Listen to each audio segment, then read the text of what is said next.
করুন একটা গল্প বলি, তাহলে বুঝতে পারবেন। ছোট্ট করে বলবো, বেশি বড়। বাবার মুদিখানা দোকান, বাবার মুদিখানা দোকান, 3 ছেলে। দোকানটা খুব বড় সড়ো, খুব ভালো চলে, খুব ভালো চলে। এখন বাবার মরণ ব্যাধ হয়েছে, মানে বয়স হয়েছে, তো আমরা সকলেই তো চলে যাবো, আমি তো ঠিক করবো। কতদিন ধরে আছে দেখছেন না, যাবেন না, সহজে যাবেন।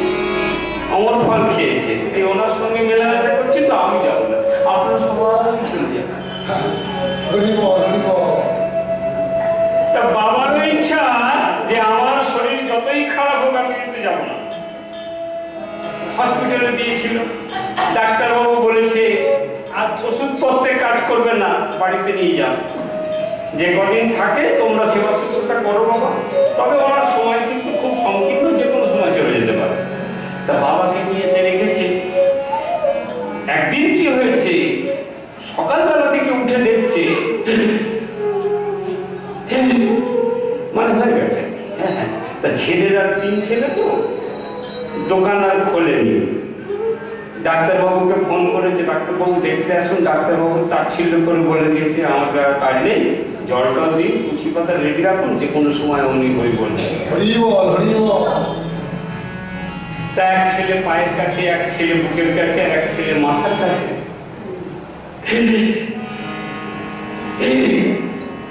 মানে শেষটা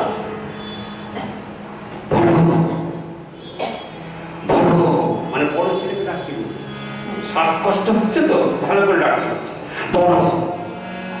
বড় বলছে, এই যে বাবা আমি তোমার মাথার কাছে, বাবা আমি তোমার মাথার কাছে।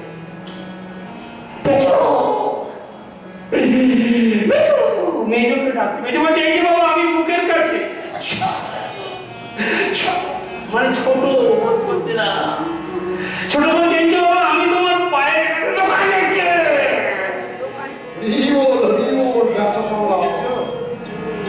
বলে দোকানে কে? লালো সাজো লোহা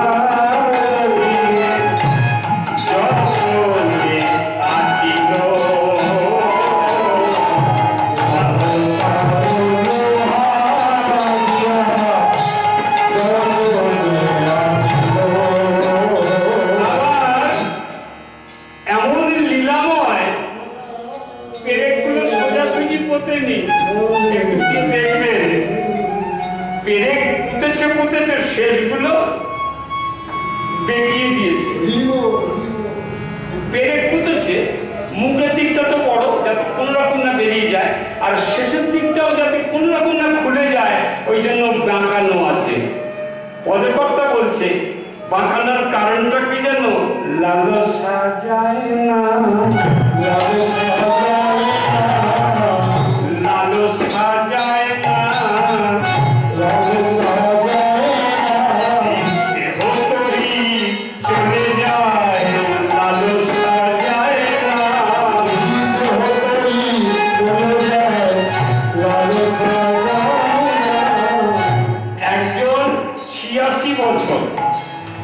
আর একজন বলছে 90 হতে চলেছে জানিস, মানে দাঁত নেই, মুখ নেই, খেতে পায় না, 94 হতে চলেছে জানিস। ইচ্ছা ছিল এই জমিটাতে আরেকটা বাড়ি করবো, হলো না, হলো না। লালসা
গেছেন নাকি? অর্জুনের রথের কান্ডারি কে ছিল? আমার রথের কান্ডারি কৃষ্ণ। তিনি আছেন, তাই তো আমি আছি। কৃষ্ণ অর্জুন দুজনে কথা হচ্ছে, যুদ্ধ শেষ হয়ে গেছে। মহাভারত যুদ্ধ বিশ্রাম শেষ হয়ে গেছে। অর্জুন বলছে, সখা চলো এবার আমরা রথ থেকে নেমে চলে যাই। কৃষ্ণ বলছে, সখা ঠিকই বলেছো, তুমি আগে নামো, তুমি আগে নামো। যেই অর্জুনকে বলেছে তুমি আগে নামো, অর্জুন চিন্তা করছে আমার গাড়ির ড্রাইভার আমাকে বলে আগে নামো, হুকুম করছে, ড্রাইভার নামো। কৃষ্ণ তো ড্রাইভার, যুদ্ধ কোথায় করেছে? শুধু তো বলেছে আমি রথ চালাবো। তার চালককে আমরা ড্রাইভার ছাড়া কি বলি? আমার গাড়িতে দুজন ড্রাইভার আছে, তাহলে আমি ওই ড্রাইভারই তো বলবো। আমাকে ড্রাইভার আদেশ করছে, মালিককে আদেশ করছে না। অর্জুনের একটু প্রেস্টিজ আছে না, প্রেস্টিজে লেগেছে। অর্জুন বলছে, সখা তুমি আগে নাও, তুমি। কৃষ্ণ বলছে, সখা তুমি আগে নাও। দুজনের কথোপকথন হচ্ছে। যুধিষ্ঠির দূর থেকে শুনতে পেয়েছে। যুধিষ্ঠির ভাইকে বলছে, অর্জুন সখা যখন বলছে তুমি আগে নাও না ভাই। এখন দাদার কথা তো আর ফেলতে পারে না। এতক্ষণ সখার সঙ্গে খুব তুমি আগে হচ্ছিল। যখন দাদা বলেছে একটু গুসা করে, মানে একটু রাগেতেই নেমে গেছে। তো অর্জুন নেমে একটু দূরে দাঁড়িয়েছে। তারপরেই কৃষ্ণ ওই রথ থেকে নেমে যেই অর্জুনের কাছে গেছে, ঠাপ করে দেখলো ওই রথটা জ্বলে গেল, আগুন লেগে গেল। যেই ওই রথটায় আগুন লেগে গেছে, অর্জুন জিজ্ঞাসা করছে, সখা এটা কি হলো? আমার এত সাধের রথ আগুন লেগে গেল কেন? গোবিন্দ বললেন, অর্জুন এই জন্যই তো তোমাকে আমি আগে নামতে বলেছি। আমি যে শখের সাধের বাগান থেকে নেমে আসি, সেই বাগানে আগুনই লাগে।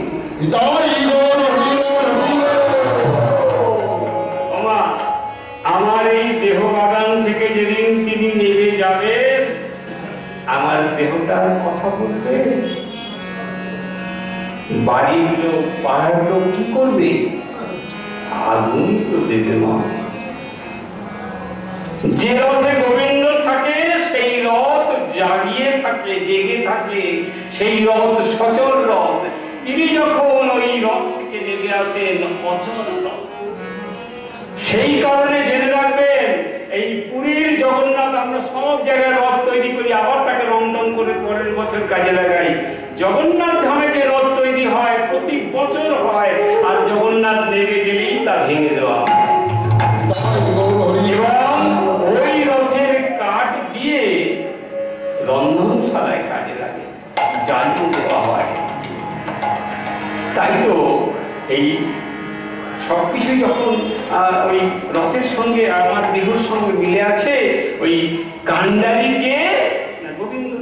তাহলে গোবিন্দ আমার সেই রথে ওই নৌকার উপর দাঁড়িয়ে এইবারে চিন্তা করছেন, আমি তো রাধারানীকে না ডাকলে যমুনার মনস্কামনা পূর্ণ হবে কি করে। তাই তিনি ওই যমুনার উপরে দাঁড়িয়ে দাঁড়িয়ে নিজেকে, জানেন তখনকার দিনে কিন্তু আয়না ছিল না। মা, এই যে আমরা দাঁড়িয়ে তখন আয়না ছিল না, তো ওই যমুনার দিকে তাকিয়ে নৌকায় দাঁড়িয়েছে, দাঁড়িয়ে যমুনার দিকে দেখছে, আর মনে মনে ভাবছে কি জানেন, আমি এত সুন্দর কবে হলাম, আমি এত সুন্দর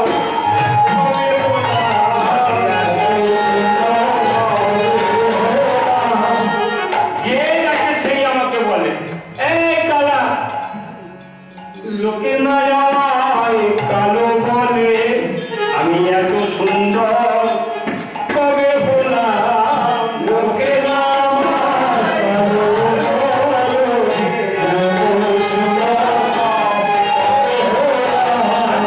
আচ্ছা, আপনারাই বলুন কেমন না করলাম। কালো তো এত সুন্দর তবে হলো না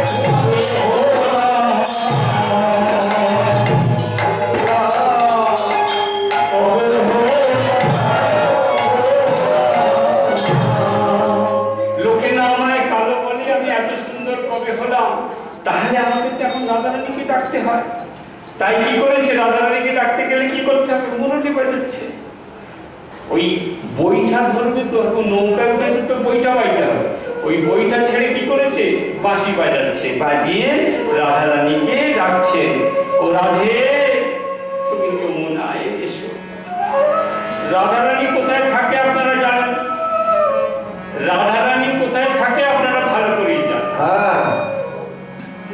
পর পর কদিন অনুষ্ঠান হচ্ছে আজকে কদিন হলো দাদা হ্যাঁ 7 দিন এই 7 দিন যে মায়েরা আসছে না বাড়ির লোকেরা ভীষণ রেগে আছে ভালো হচ্ছে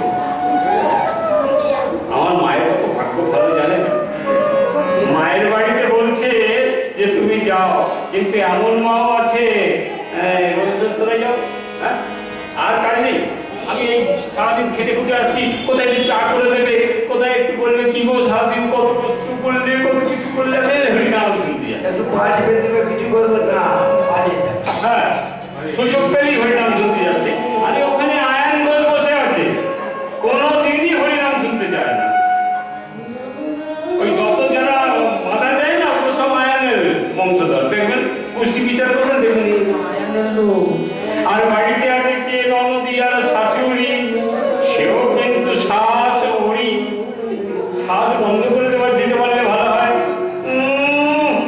লেখাপড়া শেখেনি হরি নাম শুনতে যাচ্ছে বাবা কি রং না হয়েছে সন্ধ্যে হলেই একেবারে সেজে বুঝে চলেছে কোথায় যাচ্ছ মঠে যাচ্ছি গান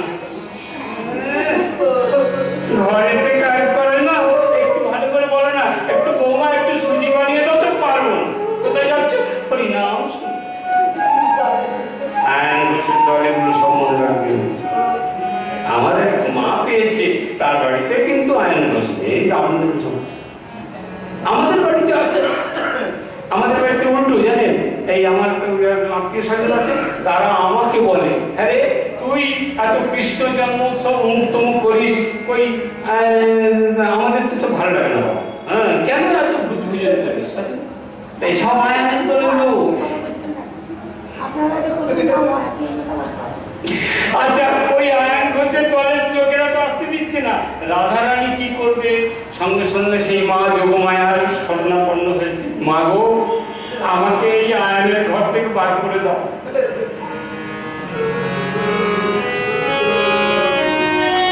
এত বিস্তার কত বলবো জানে বলতে গেলে আবার অনেক দেরি হয়ে যাবে যাই হোক যতটুকু পারছি আমি ছোঁয়া দিতে যাচ্ছি হ্যাঁ যদি কোনোদিনও সুযোগ হয় আবার অনেক বিস্তার করে হবে যদি কোনোদিন সুযোগ পান আমার কোনো অনুষ্ঠান করে যাবেন দেখবেন এত তত্ত্ব কথা আছে মা তত্ত্ব তো এখানে লুকিয়ে আছে আমার জন্মটা কোথায় সেটা যদি বলি তাহলে আপনারা বুঝবেন সব জ্বর বসে আছে ওই সমুদ্রের জলে গো জলে আমি সৃষ্টি হয়েছে ওই জল থেকে মা বাবা তো পরে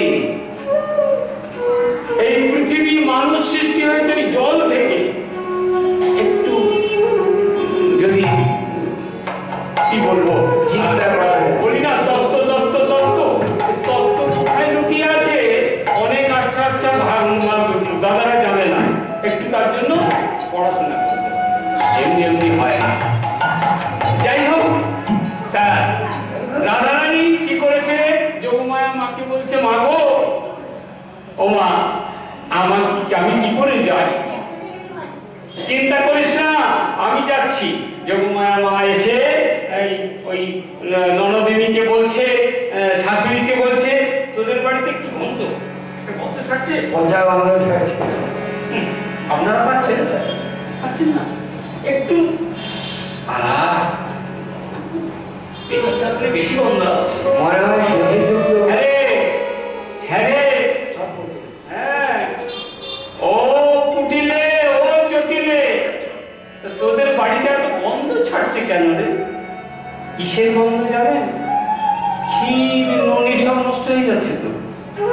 তা তোদের বাড়িতে এত ক্ষীর ননি পচা গন্ধ ছাড়ছে, এগুলো কোনো ব্যবস্থা করতে পারিস না? বাজারে তো যাওয়া হয়, কি ব্যবস্থা করবো মা? আরে এগুলোকে বিক্রি করতে লোক পাঠা, এগুলো নষ্ট হচ্ছে, এগুলোকে বাজারে বিক্রি কর। আমাদের বাড়ির কে যাবে বলো? কেন তোদের ছেলে আয়ান ওকে পাঠাতে পারিস না? বাবা আয়ান যাবে ব্যবসা করতে, তাহলেই হলো। সে তো জয় মা করে বসে আছে, সে সারাদিন জয় কালী বলে ঘুরে বেড়াচ্ছে।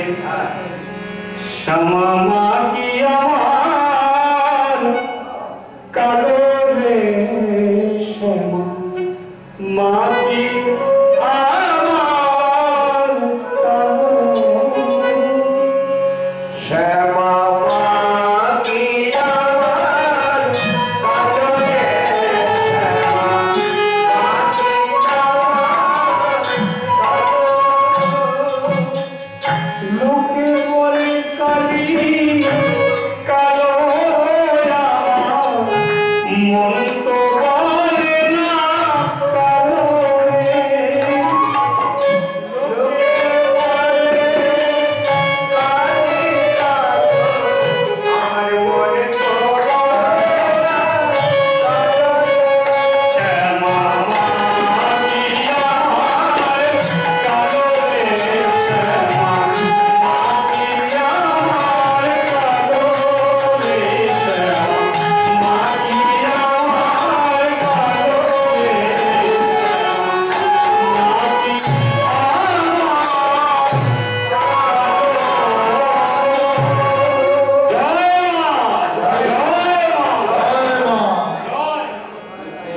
সারাদিন ওই কালি কালি করে বেড়াচ্ছে, সে যাবে খিন্দরি বেচতে, আর লোক পাওনি। আচ্ছা তাহলে তো ওই তোর মেয়েটাকে পাঠা।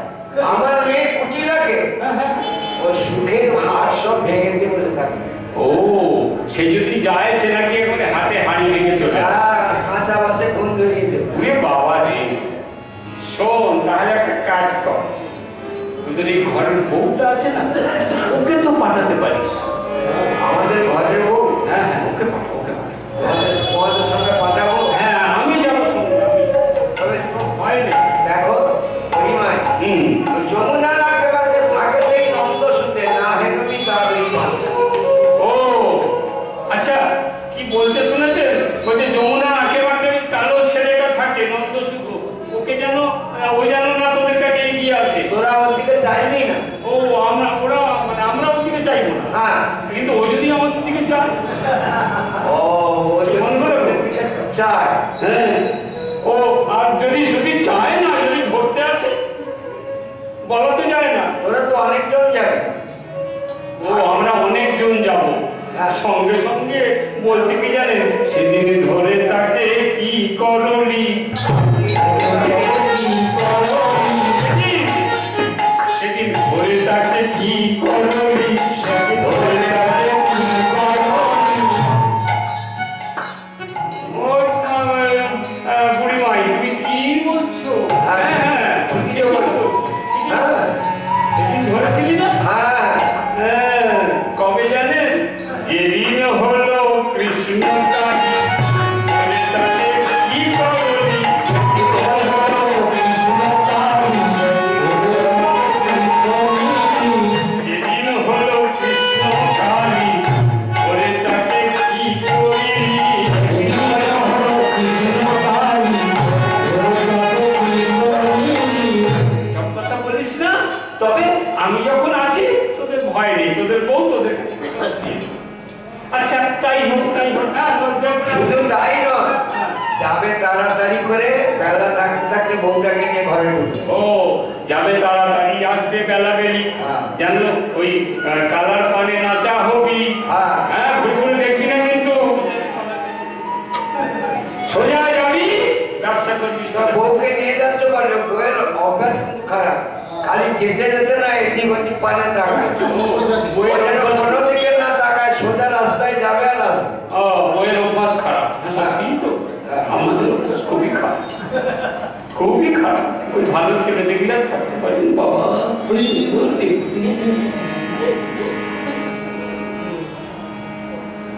বেশ তাই হবে, আমি নিয়ে যাই।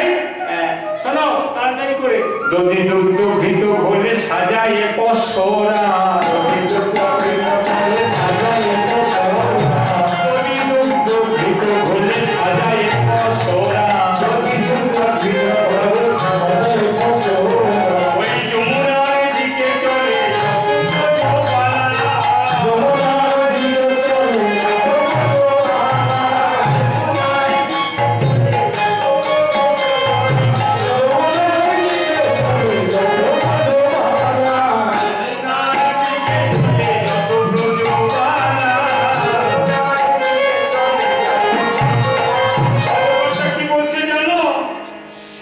সারি সারি যায়,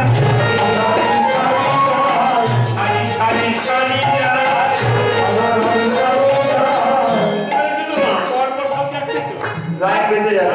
এই নীল শাড়ি পরেছে, নীল শাড়ি পরে, নীল শাড়ি পরে শাড়ি, সারি সারি সারি যায়, নীল শাড়ি পরে শাড়ি, সারি সারি সারি যায়।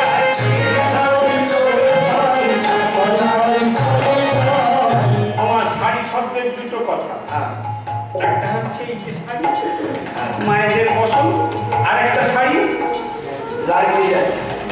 পদকর্তা বলছে নীল শাড়ি পরে